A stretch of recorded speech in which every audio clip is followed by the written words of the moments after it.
আসসালামু আলাইকুম সবাইকে। আমি নাফিজ আছি আপনাদের সাথে EduTock-এর পক্ষ থেকে গ্রাফিক্স ডিজাইন কোর্সে আপনাদের সকলকে স্বাগত।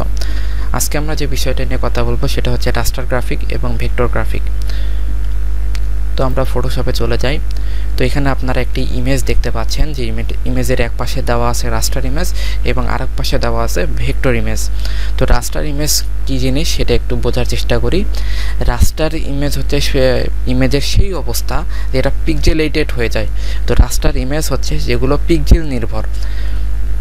যদি আমি এই ইমেজটাকে একটু জুম করি আপনারা খেয়াল করবেন এই যে ছোট ছোট ঘর তৈরি হচ্ছে। এই ছোট ছোট ঘরগুলো হচ্ছে একটি পিক্সেল। এইরকম অসংখ্য পিক্সেল নিয়ে একটি ছবি তৈরি হয়, অর্থাৎ একটা রাস্টার ইমেজ তৈরি হয়। তো এই ধরেন এই পিকচারটা হচ্ছে 100 পিক্সেলের একটি পিকচার। তো আমি যদি এই পিকচারটাকে বড় করতে চাই তখন অবশ্যই কি করতে হবে, আমাকে ওই 100 পিক্সেলের জায়গায় পিক্সেলটাকে ইনক্রিজ করতে হবে। যদি আমি পিকচারটাকে বড় করতে চাই তখন পিক্সেলের সংখ্যাও কিন্তু বৃদ্ধি পাবে।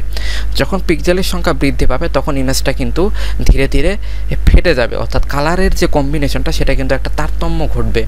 এই তারতম্য ঘটার কারণে ছবিটা হচ্ছে ফেটে যাবে বা পিক্সেলেটেড হয়ে যাবে। তো এই অবস্থাটাই হচ্ছে রাস্টার ইমেজ। অর্থাৎ রাস্টার গ্রাফিক্স হচ্ছে ইমেজের সেই অবস্থা কিংবা রাস্টার গ্রাফিক্স হচ্ছে সেই গ্রাফিক্স যেটা হচ্ছে আপনার পিক্সেল নির্ভর। যেটা যখন আমি হচ্ছে সাইজের তারতম্য ঘটাবো তখন কিন্তু সেটার আর আপনার ইমেজেরও কোয়ালিটির অর্থাৎ রেজুলেশনেরও কিন্তু তারতম্য ঘটবে। রেজুলেশন জিনিসটা কি? রেজুলেশন জিনিসটা হচ্ছে যে পিক্সেলের মোট পরিমাণটাই হচ্ছে রেজুলেশন।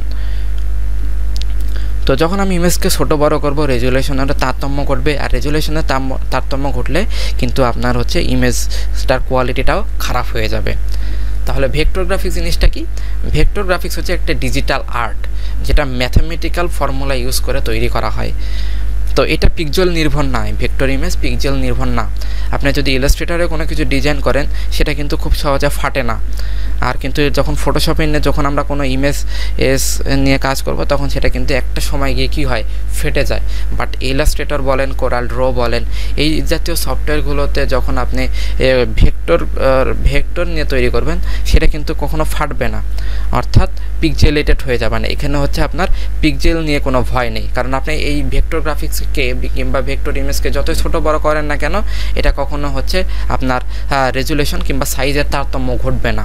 এই জন্য ডিজাইনে সবথেকে বেশি ইউজ হয় ভেক্টর গ্রাফিক্স।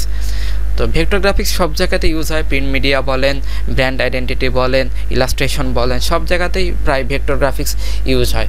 কারণ ভেক্টর গ্রাফিক্স হচ্ছে আপনার প্রিন্ট করার সময় যদি আপনার রাস্টার ইমেজ যদি আপনি প্রিন্ট করতে যান সেটা কিন্তু যদি আপনার ডিজাইন বড় করার প্রয়োজন পড়ে তখন কিন্তু সেই জিনিসটা ফেটে যাবে।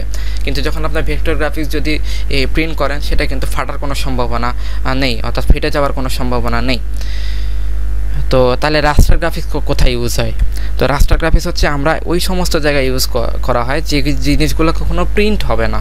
সবসময় আপনার মনে করেন যে অনলাইনে মানুষের সাথে প্রদর্শন করবেন, এই সমস্ত ক্ষেত্রগুলোতে রাস্টার ইমেজ ব্যবহার করা হয় কিংবা রাস্টার গ্রাফিক্স ব্যবহার করা হয়। আপনাদের সংক্ষিপ্ত ধারণা দেওয়ার চেষ্টা করেছি রাস্টার গ্রাফিক্স এবং ভেক্টর গ্রাফিক্স সম্পর্কে। আশা করি আপনারা বিষয়গুলো বুঝতে পেরেছেন। যদি কোনো জায়গায় বুঝতে অসুবিধা হয় আপনারা কমেন্ট করতে পারেন অথবা আমাদের কমিউনিটিতে পোস্ট করতে পারেন। ধন্যবাদ সকলকে ভিডিওতে দেখার জন্য। পরবর্তী ভিডিও দেখার আমন্ত্রণ জানিয়ে শেষ করছি। সে পর্যন্ত সবাই ভালো থাকবেন, সুস্থ থাকবেন।